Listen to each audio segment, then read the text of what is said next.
ರಕ್ಕಸರ ಉಪ್ಪಟಳ ಹೇಳ್ತಕ್ಕಂಥದ್ದು ಜಾಸ್ತಿ ಆದಂತಹ ಒಂದು ಸಮಯದಲ್ಲೇ ಹವ್ಯಾಸ ಹೇಳ್ತಕ್ಕಂಥದ್ದು ಕೂಡ ತಲುಪದೇ ಇದ್ದಂತಹ ಸಮಯ, ರಕ್ಕಸರು ಹವ್ಯಾಸನ್ನು ಕೂಡ ಬಿಡದೇ ಇದ್ದಂತಹ ಸಮಯದಲ್ಲಿ ಯಜ್ಞೇಶ್ವರನ ಸುತ್ತ ಯಾವುದೇ ಒಂದು ರೀತಿಯಾದಂತಹ ರಕ್ಕಸರ ಉಪಟಳಾದಿಗಳು ತಾಗಬಾರದು ಅಂತ ಹೇಳುವಂತಹ ಸಲುವಾಗಿ ದರ್ಬೆ ಹೇಳ್ತಕ್ಕಂಥದ್ದನ್ನು ಪರಿಸ್ತರಣದ ರೀತಿಯಲ್ಲಿ ಹಾಕಿ ಹವ್ಯಾಸನ್ನು ಪರಮಾತ್ಮನಿಗೆ ತಲುಪುವಂತೆ ಮಾಡ್ತಾ ಇದ್ದರು.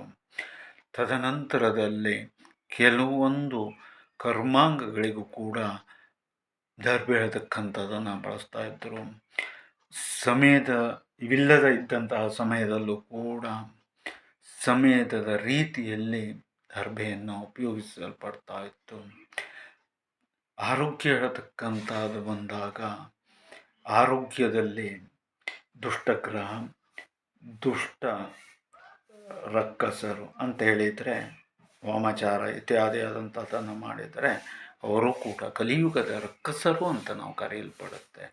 ಅಂತಹವರ ಉಪಟಳಾದಿಗಳನ್ನು ನಿವಾರಣೆಯನ್ನು ಮಾಡಿಕೊಳ್ಳುವಂತಹ ನಿಟ್ಟಿನಲ್ಲಿ ಈ ಒಂದು ದರ್ಭಾ ಚಿಕಿತ್ಸೆ ಹೇಳ್ತಕ್ಕಂಥದ್ದು ಅದ್ಭುತ ಪರಿಣಾಮಕಾರಿಯಾಗಿರ್ತದೆ. ಮತ್ತು ಅಷ್ಟೇ ಅಲ್ಲದೆ ಹೇಗೆ ದುಷ್ಟ ಸಂಹಾರಕ್ಕೋಸ್ಕರವಾಗಿ ದುರ್ಗಿ ಅವತಾರವನ್ನು ತಾಳಿದಳು, ಅಥವಾ ದುಷ್ಟ ಸಂಹಾರಕ್ಕೋಸ್ಕರವಾಗಿ ಅಘೋರ ರುದ್ರನ ಅವತಾರವನ್ನು ತಾಳಿದ್ದನು.